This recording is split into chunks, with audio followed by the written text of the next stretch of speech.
자전거는 유럽이나 일본에 비할 바는 아니지만 우리나라에서도 최근 국민 4명 중 1명이 탈 만큼 교통수단으로 이용하는 사람이 많아졌습니다.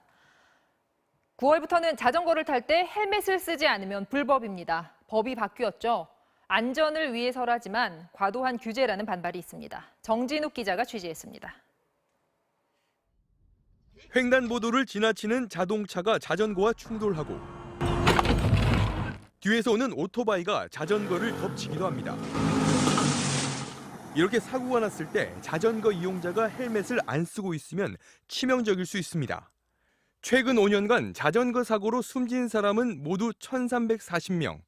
이 가운데 헬멧을 쓴 사람은 10%도 안 됐습니다. 시민들이 자전거 헬멧을 얼마나 쓰는지 두 곳에서 30분씩 살펴봤습니다. 운동이나 레저 목적으로 자전거를 타는 사람이 대부분인 한강공원. 127명 중 54명, 40% 이상이 헬멧을 썼습니다. 반면 도심은 딴판입니다. 52명 중 헬멧 착용자는 단 1명뿐. 가까운 거리를 천천히 가는데 헬멧까지 써야 하느냐는 반응이 많았습니다. 이런 데는 속도도 5km? 이 정도에서는 굳이 쓸 필요가 있나 싶어요. 하지만 법이 바뀌면서 9월 말부터는 도심이든 어디든 반드시 헬멧을 쓰고 자전거를 타야 합니다.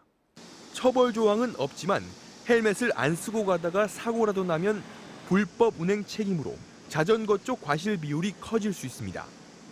안전모를 쓰지 않고 이용했을 때 이용자에게 약간의 좀 부담을 더 지울 수 있는 부분은 생길 수 있을 거라고.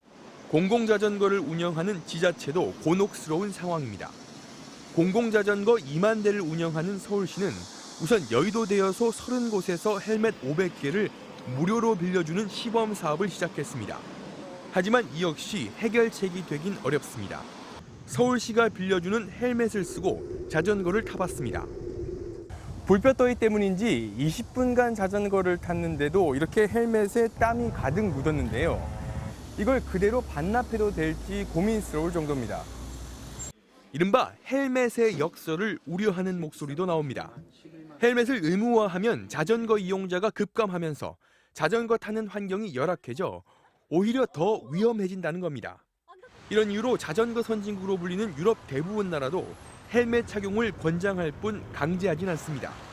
유럽 같은 경우에 자전거 안전모 착용을 의무화하지는 않습니다.